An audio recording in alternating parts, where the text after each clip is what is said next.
The crowd was silent. The preacher's voice echoed across the room, sharp and unsettling.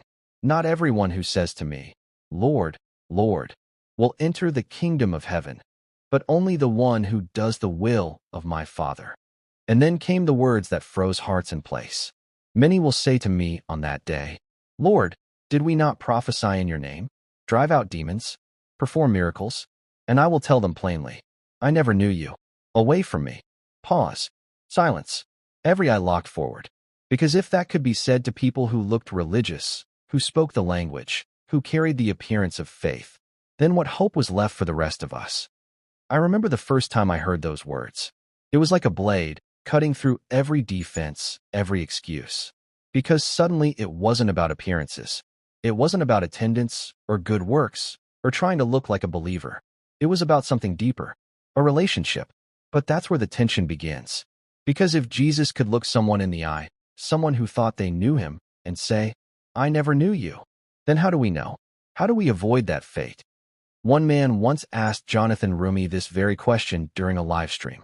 His voice cracked as he typed it into the chat. "Jonathan, what if I hear those words?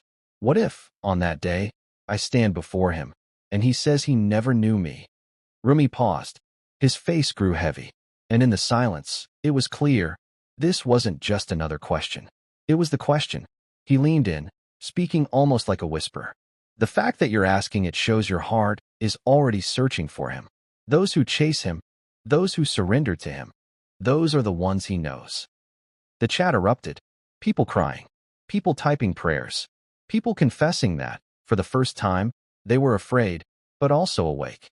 But here's where the story sharpens. Because there's a war inside us, between appearance and surrender, between living a life that looks faithful and actually handing our lives over. And that's where many fall. They confuse performance for presence, busyness for belonging, works for relationship. And so, when the day comes, they plead their resume. "Didn't I do this? Didn't I do that?" But the answer doesn't come down to what we did. It comes down to whether he knew us. I'll never forget the climax of that livestream moment. Jonathan opened a Bible sitting beside him and read softly, but firmly, "My sheep listen to my voice. I know them, and they follow me." And then he asked, "Do you recognize his voice in your life, or just your own echo?"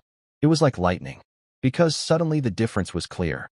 Not everyone who acts in his name belongs to him. But those who listen, those who follow, they are his. The weight in the room, even through a screen, was overwhelming. Viewers wrote things like, "I've been living for appearances.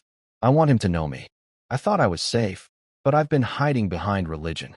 Jesus, I don't want to hear those words. Please, know me." And here's where the aftermath carries its sting and its hope. Because this truth is not meant to terrify us into despair.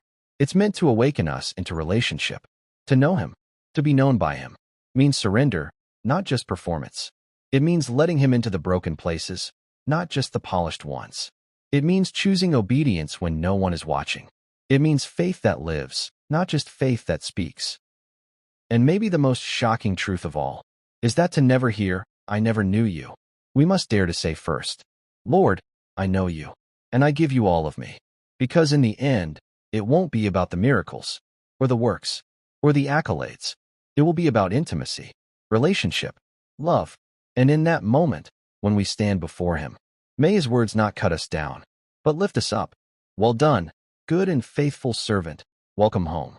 That is the shocking truth behind the words, "I never knew you." And that is how we make sure we never hear them.